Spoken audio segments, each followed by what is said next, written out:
So, good morning, everybody. This morning I woke up for the first time in years. I got a full night's sleep. I've been under duress and pressure all of my days. Went into the military as a result of Vietnam, went into the Navy to avoid being drafted and being cannon fodder. Went to military school, found myself painting a fence with my cousin in 1964 after having gotten in trouble breaking into the junior high school in order to get good grades. My friends had slipped the keys, the master keys.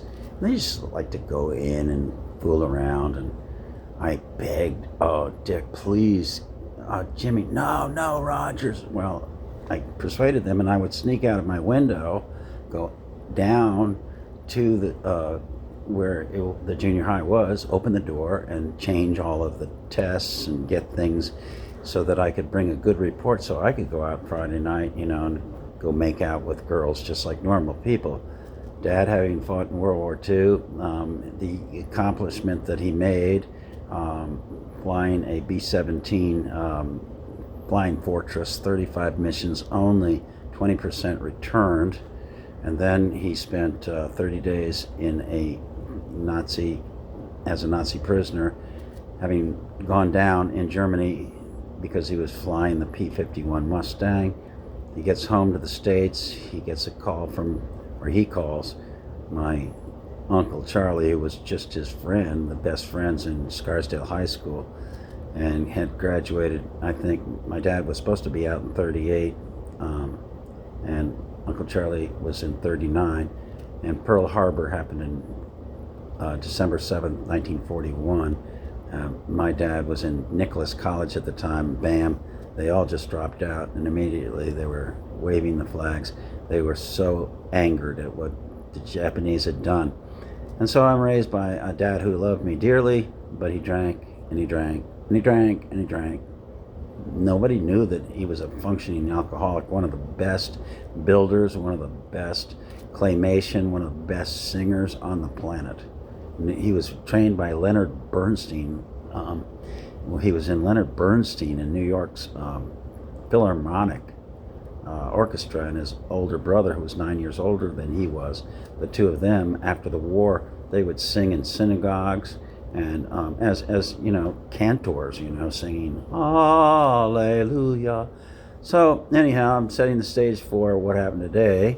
We've been praying and praying and praying. I lost my privileges to drive, got my license back, drove too fast, too hard with my Kia Soul, driving Miss Daisy, driving in my car, and Arcadia, you can drive real fast. Not paying any attention, didn't want to pay any attention to the knock, and blew the engine. Wind up having the car towed. I was with State Farm at the time, and get myself into a tow truck. I'm living with a woman that I shouldn't have been living with because I'd gotten kicked out of the hotel that I lived in Venice, in Nokomis, and the woman was the elder of her church, and she would lose her temper at me periodically. I get triggered when a woman does that because my dad would just go berserk with my mother, who would just get right in his face because he would never hit a woman, but boy, he could scream, and boy, she just kept throwing the gasoline on the fire.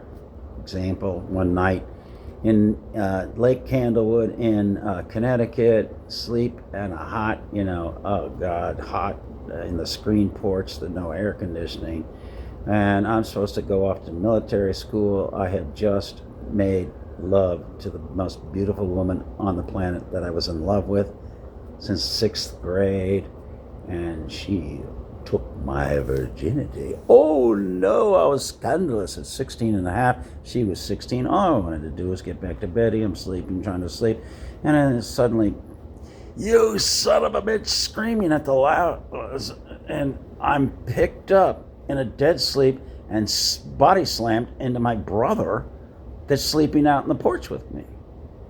And then he picks me up and pushes me out into the through the kitchen and the screen door, and the only thing I knew how to do was say, "Sir, yes, sir, sir, yes, sir," to stop him from punching me in the back.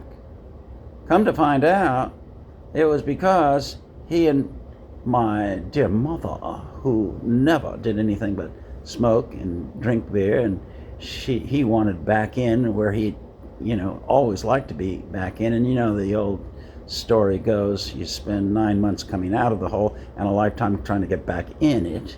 Oh, I hope that didn't disturb any of you ladies. But here he is, beating me up at 3 o'clock in the morning.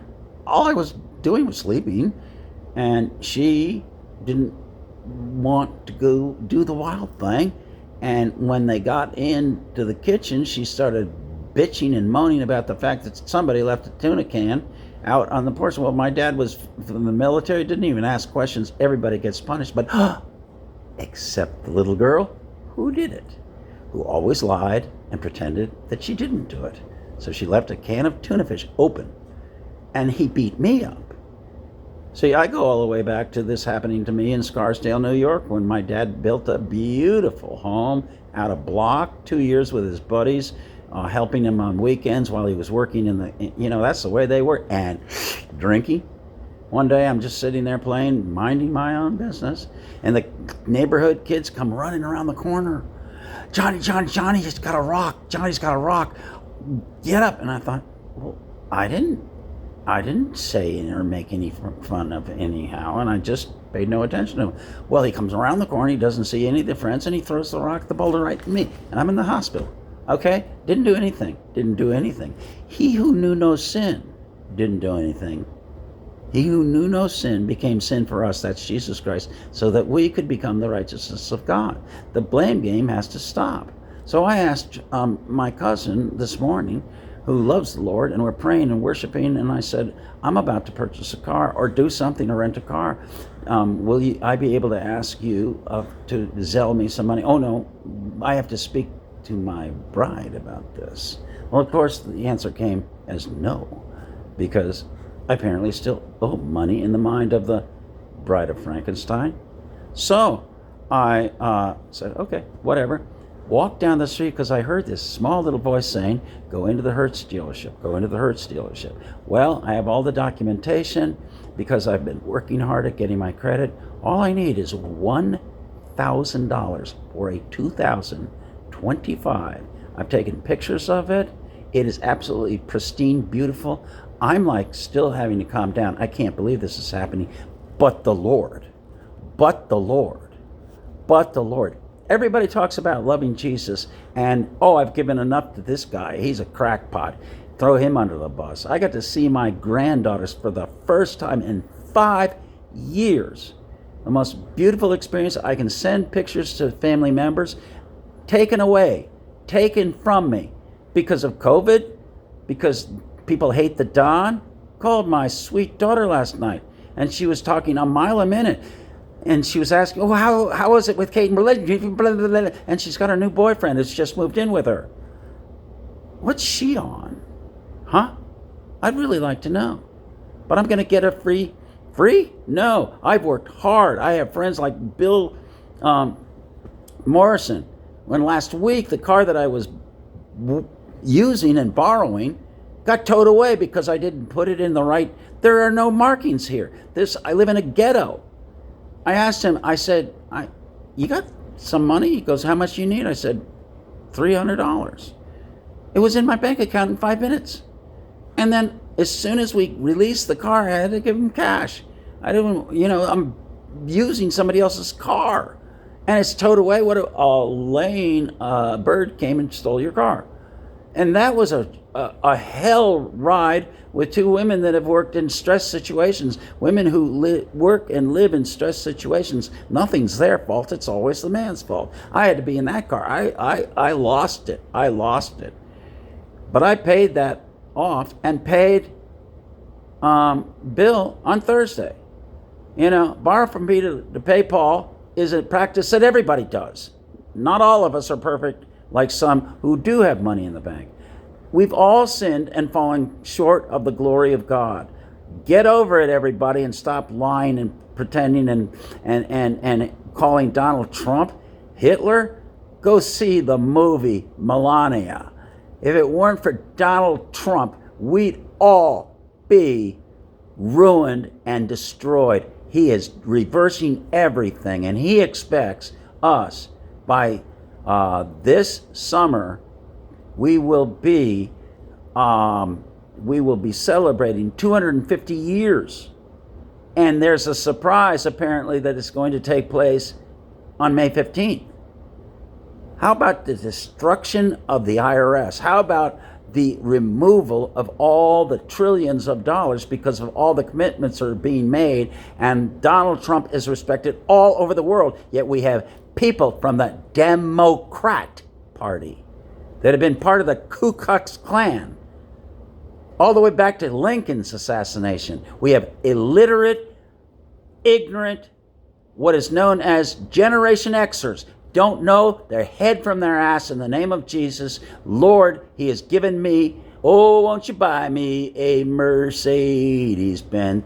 Mwah, mwah. Everybody pray and keep celebrating. And those that know me and love me, if you want to come against me, it's going to bounce back off of you, because I was walking past a strip joint next to this place, and every time I'd go past it, I would pray the Lord remove it and break the curse on it.